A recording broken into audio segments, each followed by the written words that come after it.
Oke, selamat siang teman-teman semua. Jadi pertama kali saya datang ke sini ini, saya ini merasa karma. Kenapa karma? Karena saya backgroundnya adalah informatics, engineering. Kemudian saya pada saat kuliah, saya masuk kelas marketing. Yang di situ saya bukan anak teknik industri, jadi memang bukan kelas saya dan bukan kelas kayak saya. Tapi saya I really love marketing. Dan salah satunya Pak Hermawan itu yang disampaikan nanti kalau teman-teman sempat tadi ya datang yang sesi pagi ya, really inspiring ya. Itu dari zaman dulu, makanya sekarang umurnya 78 tapi masih fit ya gitu. Nah sekarang kenapa karma? Karena saya harus presentasi engineering di depan marketers. Jadi kalau dulu saya orang engineering, saya masuk ke kelas marketing gitu. Bukan karena biasanya kan kalau anak-anak marketing dan industri gitu kan lebih kelihatan lebih ini ya, lebih cantik-cantik gitu kan, lebih karena kalau teman-teman kalau di teknis itu benar-benar boring, cowok semua isinya. Oke, thank you.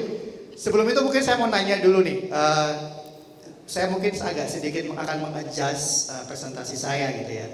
Saya mau tanya dulu, di sini yang rekan-rekan backgroundnya adalah produk atau technical siapa ya? Raise your hand. Oh dikit. Oke, saya believe teman-teman semua backgroundnya bisnis marketing. Oke, kalau gitu karena eventnya marketer ya hari ini, jadi saya akan sedikit little bit slow down. Tapi idea saya di sini adalah ketika ditanya, Daniel, you bring this topic ya. Judulnya adalah back to judul dulu. Pencet ya. Oke. Judulnya kalau nggak salah adalah future proof. Future proof product development, future proof. Nah, kalau tadi ikut presentasinya Pak Herman ya. Pertanyaannya, siapa sih yang bisa predict future?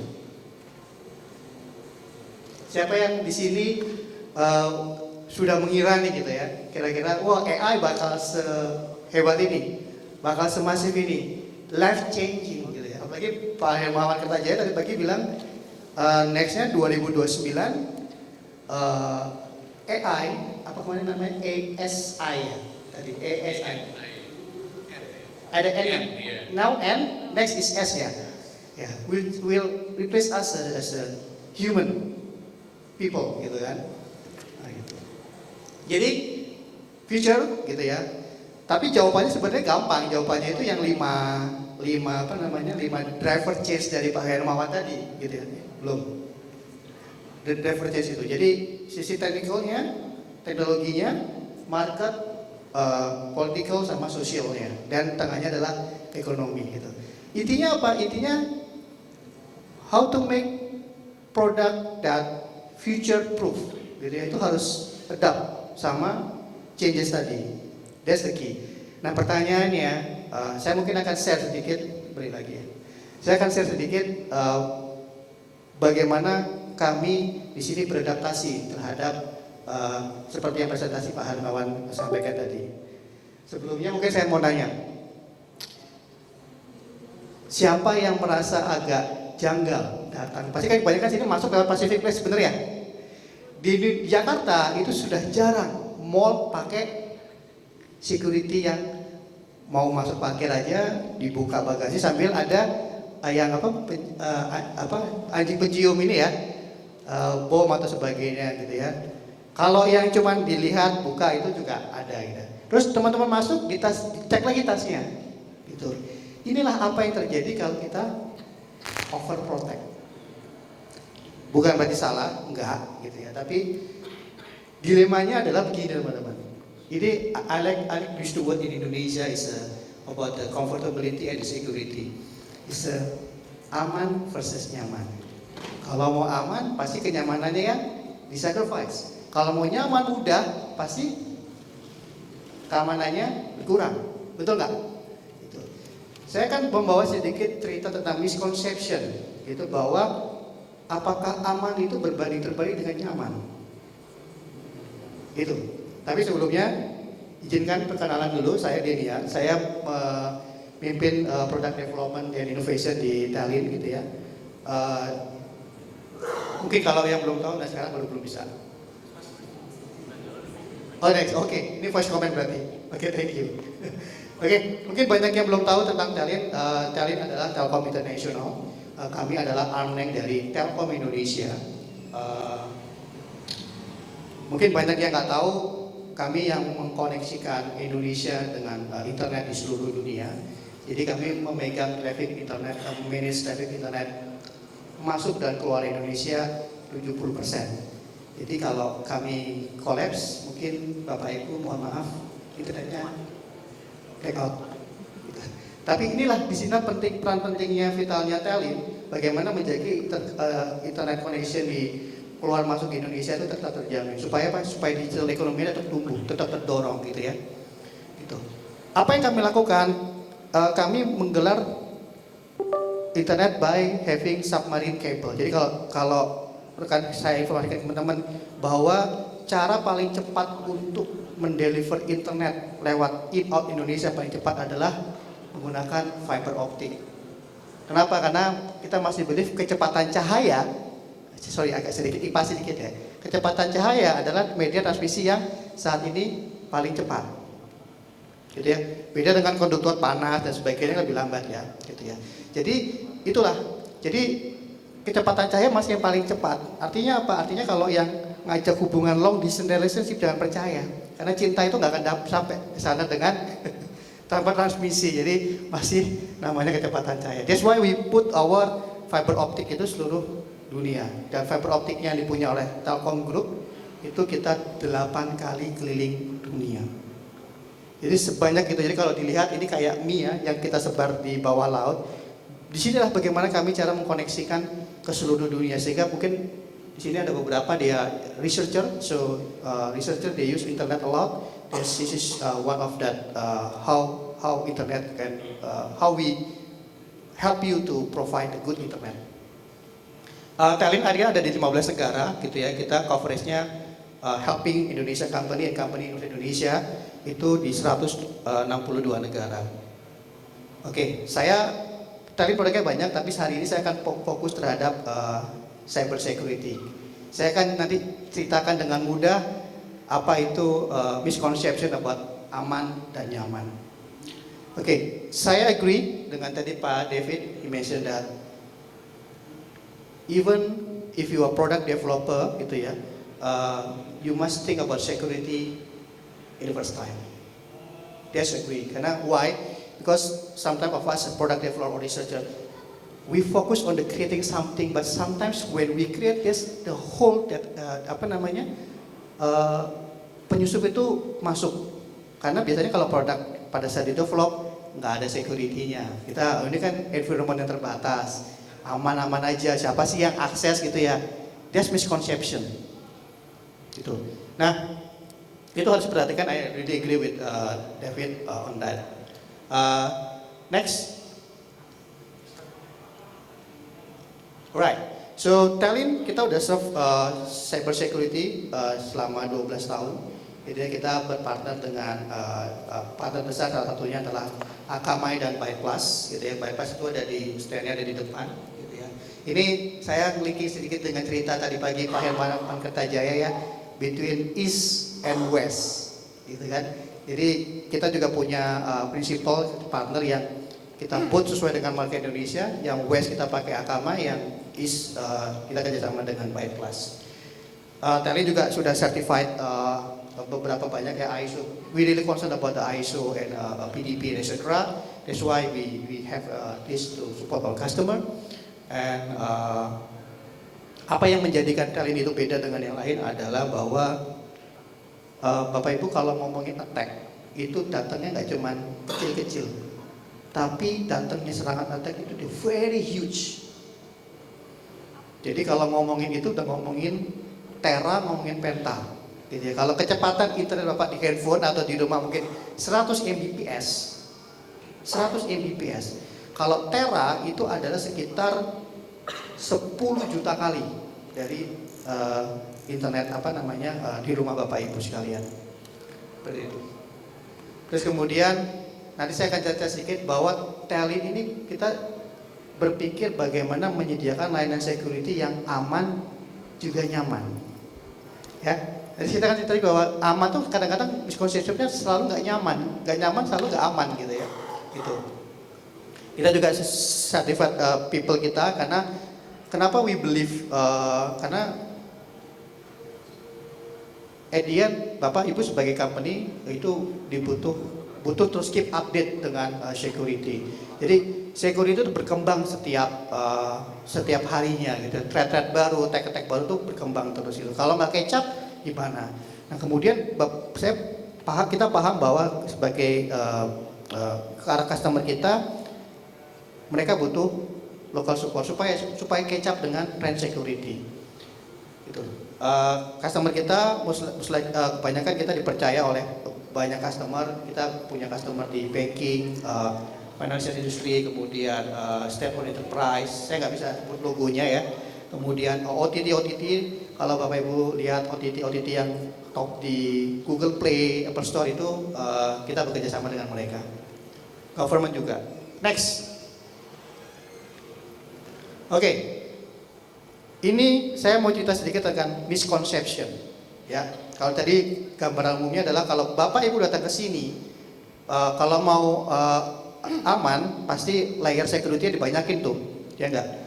Ini yang terjadi kalau jadi ada persepsi yang salah ketika Bapak Ibu sebagai nanti membuat sebuah produk, gitu ya, berpikir gimana cara ngamanin produk saya. Contoh keamanan yang paling ribet adalah CAPTCHA.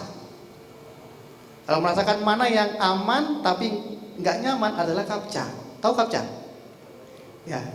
Berapa banyak di sini Bapak Ibu yang salah memilih motorcycle, salah memilih bus, salah memilih zebra cross, ya kak, stairs, disuruh milih gitu. Kadang-kadang motornya ini spionnya ikut nggak ya gitu.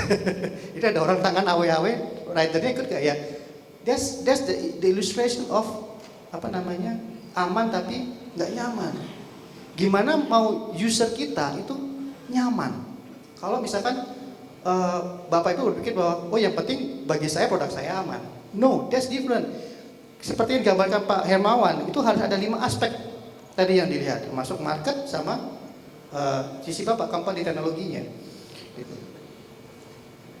Gitu ya. Terus ini ada research bahwa kalau produk itu disajikan dalam sebuah website, mau itu streaming ataupun e-commerce ataupun banking gitu ya. Itu kalau yang sebelah kiri itu, kalau udah loadingnya lebih dari 3 detik, itu udah nggak akan dipakai. Benar nggak? Bapak nonton video streaming, wah ini buffernya lama, pasti udah leave, ya nggak? Atau ganti judul yang lain. Kemudian masuk aplikasi, let's say e-commerce atau red hailing ataupun, wah lemot, nggak respon, pasti udah ganti yang lain, gitu kan? Nah, ini yang perlu dipikirkan. Jadi rule of thumb-nya itu 3 detik. Ada research yang cukup lucu, pernah bilang bahwa kalau udah lebih dari 5 detik, itu biasanya kita cemas. Ya, dan rasa cemas itu, heartbeat-nya itu sama dengan nonton film horor. Jadi kalau aplikasi lemot itu horor Bapak-bapak. Gitu ya. Terus cyber attack itu Oke, jadi banyak juga yang saya ini sedikit teknis ya. Jadi kalau orang itu baru sadar ketika dia kena attack itu sebenarnya sudah berlalu. Jadi kalau Bapak tahu proses penjebolan beberapa kayak misalkan perusahaan-perusahaan besar itu tidak dilakukan dalam waktu sesaat, semalam, enggak. Itu adalah serangkaian skenario yang sudah dibangun sejak lama. Mungkin nggak sadar, tahu-tahu kok jebol, gitu. Kok ini, itu serangkaian yang sudah terjadi beberapa lalu sebelumnya. Contohnya pada saat mungkin development Bapak Ibu nggak berpikir bahwa ini bakal bolong nggak ya? Belum ada yang akses ini, belum ada yang pakai ini. Itu sudah paradigma yang salah, gitu. That's a David Mason gitu. Next is how I say, ya itu jadi itu sudah disusun sejak lama. Dan kalau itu sudah down, wah, impact-nya pasti banyak. Kalau di marketer saya bilang your brand reputation pasti kena impact. Kita belum ngomongin bottom line ya, kita baru ngomongin brand reputation ya. Bottom line-nya banyak gitu ya, mungkin kerugian, kemudian loss opportunity, loss revenue gitu kan. Belum kalau ransomware mungkin apa namanya revenue-nya nggak hilang, tapi data bapak di ransom dan bapak ibu harus bayar tebusannya ke hacker, gitu ya. Kalau ngomong IT-nya down sendiri itu aja udah sekitar 23.000 US dollar per menit. 23.000 US dollar itu berapa ya? Sekitar 300 juta per menit, bener ya? Juta per menit. Itu ya. Dan Bapak Ibu yang perlu diketahui gitu ya, ini mungkin nggak banyak yang tahu bahwa serangan cyber security itu mostly kebanyakan datang dari global. Jadi menurut data kita, data ini banyak yang provide, tapi most likely US, China, Rusia, kemudian Netherlands semuanya, they contribute attack masuk ke Indonesia. Karena kami pegang 70% gateway Indonesia, jadi kami bisa lihat serangan itu datangnya dari mana. Gitu. Jadi datang dari global. Oke, pertanyaannya, gimana caranya membuat produk yang itu aman tapi nyaman? Gitu ya. Jadi yang perlu dipikirkan sebagai seorang product developer adalah explore di mana kebutuhan market, apa yang jadi pain point mereka. Kemudian kalau kita ngomongin design thinking gitu ya, how we develop product kan ada 3 ya. Kita ngomong desirability gitu ya, ada yang mau pakai enggak gitu ya. Kemudian yang kedua kita ngomongin visibility, teknologinya memungkinkan enggak. Yang ketiga adalah viability, cuan apa enggak gitu ya. Oke, next. Saya akan membawa sedikit bagaimana Bapak Ibu supaya pada saat memutuskan sebuah produk gitu ya, berpikir visibility-nya, teknikalnya. Nah, saya akan jelaskan bagaimana Telin itu memprotek dari cyber security. Jadi bayangkan kalau misalkan ini saya bawa cerita yang gampang ya, yaitu ada salah satu customer kita airlines. Airlines itu dia mau menangkap market yang ada di global. Artinya apa? Orang Indonesia mau balik ke Indonesia. Ya, orang Indonesia balik ke Indonesia. Itu kan market captive-nya airlines Indonesia, betul nggak? Ya kan? Tapi kebanyakan pulang ke Indonesia pakai apa? Qatar. Ya kan? Ya selain murah ya. Terus kemudian yang lain-lain gitu ya. Tapi ada market yang mau digarap gitu. Pertanyaannya, Bapak Ibu sebagai seorang marketer, yang pikirin pertama kali apa? Channel. Bisa nggak website saya kalau orang mau beli itu diakses, misalkan ada orang mau balik nih dari misalkan diaspora kita yang ada di Eropa, diaspora kita yang ada di Middle East, mau akses website airlines kita. Bapak Ibu gitu ya. Ternyata kalau servernya ada di Indonesia, itu aksesnya lama. Kita melihat itu untuk membuka satu halaman aja butuh 20 detik. Oke, tadi kalau udah di atas 3 detik jadi horor, ya. Jadi horor. Jadi gimana kita bikin menjadi 3 detik? Dengan bantuan infrastruktur Telin kita replicate. Kita replicate konten-konten itu sehingga ada di 120 negara. Itu kita lakukan. Jadi apa? Jadi user yang ada di Eropa, yang ada di Timur Tengah, yang ada di Amerika, yang ada di China bisa mengakses situs itu dengan di bawah 3 detik. Happy, gitu ya. Conversion rate airlines mereka naik, gitu ya. Karena pikir apa? Oh, kalau saya nggak, kan kalau marketer kan mikir gimana caranya produksi kita deliver channel, ya nggak kan di sana. Jadi kita lakukan. Nah, itu dulu. Jadi view-nya adalah memikir bahwa gimana kali customer saya bisa mengakses, kemudian gimana biar aman. Next. Oke, tadi ingat attacker itu datang dari global, gitu ya. Pertanyaannya kalau dia ngeteknya server Bapak di Indonesia yang sudah normal aja diakses 10 detik lebih. Kalau ada attack kan jadi berebet, ya enggak? Kan jadi berebet. Artinya they successfully attack to your data here di sini. Udah lama 10 detik berebet. Gitu. Makanya dengan Telin kita punya teknologi yang gimana kalau attack itu datang dari dari Rusia. Kita sudah blok di sana. Ini gimana? Aman, nggak berebet. Jadi ini bagaimana kami bercerita tentang inilah bagaimana engineer bercerita kepada marketer gitu ya, bagaimana kita membuat solusi yang aman tapi nyaman. Jadi websitenya tetap bisa diakses dalam waktu kurang 3 detik gitu, tapi tetap aman. Jadi teknologi kami ini yang memungkinkan kita blok memang dari luar gitu ya. Saya dan Pak David itu we have a different expertise. I block the attack from outside, and Pak David he make sure that your endpoint is protected as well, gitu ya. Itu. Jadi ini yang kita lakukan sehingga kita punya use case di satu airlines itu conversion rate-nya itu naik. Saya lupa angkanya, mungkin untuk yang globalnya sendiri ya itu naik sampai 20%. Kalau masalah deal kan masalah lain, ada harga, kan ada pricing, ada positioning gitu-gitu ya. Tapi at least bounce rate sama itunya naik 20%. Oke, produk ini yang disebut dengan nama CDN. Contoh bentuk lainnya apa? Contoh bentuk lainnya adalah TikTok. Ya kan? Scrolling itu kan gampang ya. Set, nggak suka satu video, next.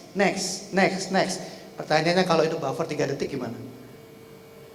Horor. Gitu ya. Jadi itu sama yang dilakukan oleh pakai TikTok. Teknologi yang kita lakukan, yang kita pakai sama, yaitu namanya Content Delivery Network. Jadi Bapak Ibu, when you are a company, when you back to your business, think about this one of your solusi yang membuat supaya website tetap diakses nyaman dan aman. Next ya. Oke, jadi data itu tetap aman. Next. So to start, we have the system prompt. Remember, this is the back-end view, so it's not visible to the user. Oke, sekarang kita ngomongin gimana kita sebagai product developer menghadapi market gitu ya. Teman-teman, ada beberapa product developer yang memang mungkin overreact atau skeptis gitu terhadap security. Ini harus aman dan sebagainya. Akhirnya ujung-ujungnya apa? Anti teknologi ya enggak? Padahal kan teknologi itu bisa membantu membuat kita our life better, right? Nah, salah satunya adalah sekarang AI. Gitu kan? Kebanyakan di sini sekarang kalau dulu kita searching pakai search engine Google. Kemudian muncul YouTube, saya yakin Bapak udah nggak googlingnya pakai Google. Saya yakin Bapak Ibu nyari googlingnya pakai YouTube, bener nggak? Ya kan? Nyari gimana cara buka kunci mobil, nyari ini belinya di mana sih, cafe ini yang bagus apa sih, atau TikTok. Jadi search engine berikutnya adalah TikTok. Next search engine berikutnya apa? AI. Jadi bahkan company banyak yang pakai AI untuk serving customer service. Pertanyaannya adalah, safe nggak? Aman apa enggak? Is it really safe gitu ya? But the other hand, it help us, membuat orang jadi nyaman. Ya enggak? Bapak Ibu nggak perlu punya banyak agent. Belum habis ya? Udah. Oke. Bapak Ibu nggak perlu punya banyak agent gitu ya untuk ngomong, tapi can talk with the customer. Jadi kayak saya mau bilang menggantikan kayak enak, tapi kayak complement your customer service gitu ya. Ada contoh airlines di luar negeri memfasilitasi cara mencari tiket pesawat menggunakan chat. Gampang nggak? Kira-kira gampang mana? Nyari pakai chat atau pakai klik UI? Chat. Kenapa? Tinggal nyuruh ya nggak? Kalau UI kan you must find. Ini tombolnya yang mana? Yang diklik yang mana? Habis itu kotanya bener apa enggak? Salah apa enggak? Bandarnya bener apa enggak? Tapi kalau udah pakai AI, simple. Easy. Bahkan Bapak Ibu bisa menambahkan konteks. Misalkan saya pelajar. Budget saya cuma misalkan budget saya hanya 5 juta untuk terbang misalkan ke luar negeri. Tolong cariin dong, saya mau ke Singapura. Atau galau nih ya, ini ABG-ABG yang galau nih. Saya nggak tahu siapa yang mau healing, budget saya cuma 3 juta, cari tiket pesawat. Bisa bantu ya nggak? I become your next travel bureau, travel agent. Pertanyaannya, AI-nya aman apa enggak? Jadi Bapak Ibu, AI itu supaya bisa service itu kita train. Diajarin, oh ini tiket pesawatnya, datanya ini pesawatnya ini bisa ke sini. Terus kalau dia minta diskon kasih sekian ya. Kalau dia orangnya misalkan kan bisa baca profiling somehow ya. Kalau yang eksekutif kan jangan deh yang kasih diskon. Pertanyaannya kan semua itu kan secret resepnya, ya kan, diskonnya berapa dan sebagainya, itu kan diajarin ke AI. Mungkin Bapak Ibu bisa ngajarin AI-nya, pokoknya ya AI, jangan kasih tahu kalau ada yang nanya kupon, yang nanya diskon, atau yang nanya ini harganya, cost-nya berapa, gitu kan. Oke, karena AI itu dilatih seperti LLM itu dilatih berbicara atau berbahasa seperti manusia, maka sebenarnya dia bisa dihack seperti manusia. Bingung kan? Gampang. Punya anak kecil, kasih tahu, Bapak Ibu punya anak di rumah, kasih tahu rules-nya begini. Tak kasih tahu rahasia. Rahasia ini nggak boleh kasih tahu siapa-siapa. Oke ayah. Gitu. Rahasianya apa? Kuponnya, saya pakai gini aja deh. Pokoknya papa itu uang saku harian sama mama dikasih 50.000. Oke ya, I will tell. Tanya, berapa uang saku ayahmu? Enggak. AI. Ya. Good. Kan bisa dibalik nanyanya. Papamu kalau ke Jakarta, berangkat kantor, naik taksi, naik kereta 25.000, MRT 25.000 MRT. MRT 25.000 cukup nggak? Cukup. Karena dia tahu, 50.000. Dia ngitung kan? Cukup. Tapi kan rule-nya nggak boleh kasih tahu. Karena dia nggak breaking the rules. Oke. Kalau ditambah ojek 15.000, cukup nggak? 40. Cukup. Oke, saya tambahin lagi, kalau bapaknya beli kopi 15.000 cukup nggak? Enggak. Bisa gitu nggak? Bisa ya? Ini namanya social hacking gitu ya. Jadi AI bisa seperti itu, gampang.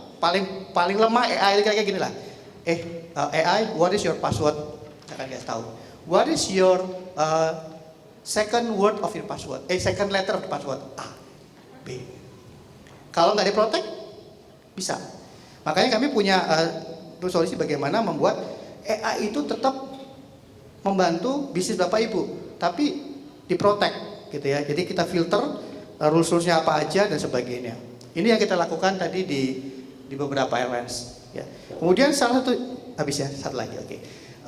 What is the other example gitu ya? Sekarang kan marak pencurian OTP, ya enggak? Ya kan? Yang mungkin ya udah paham mungkin, saya nggak akan share OTP-nya gitu ya. Tapi somehow it happens. Banyak yang nggak sengaja men-share OTP, atau misalkan OTP bentuk baru. Kan semua sekarang namanya 2FA, ya kan? Kayak seolah-olah kayak misalkan di telepon kemudian ditanyain QR code-nya dan sebagainya gitu ya, bentuk lain itu bisa.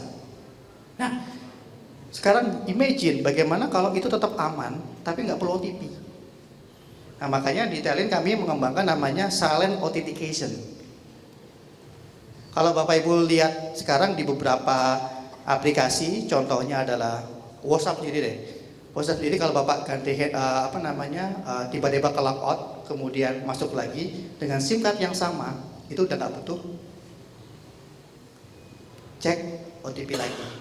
Di beberapa internet banking juga udah mulai less menggunakan OTP gitu ya, karena isi riskan, tapi menggunakan namanya silent authentication gitu ya. Ini sorry ya, saya agak sokong sedikit engineering. Sebenarnya yang di belakang ini kompleks. Itu kayak mulai nanya, orang ini kapan terakhir kalian menghidupkan SIM cardnya?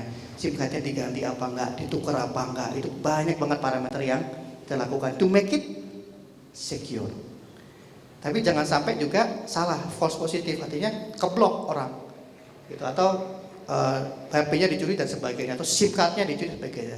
Jadi ini yang kita pikirkan gitu ya. Jadi bagaimana produk itu membuat produk kita tetap aman tapi nyaman digunakan. Gitu. Mungkin that's all from me. Next. Okay, thank you.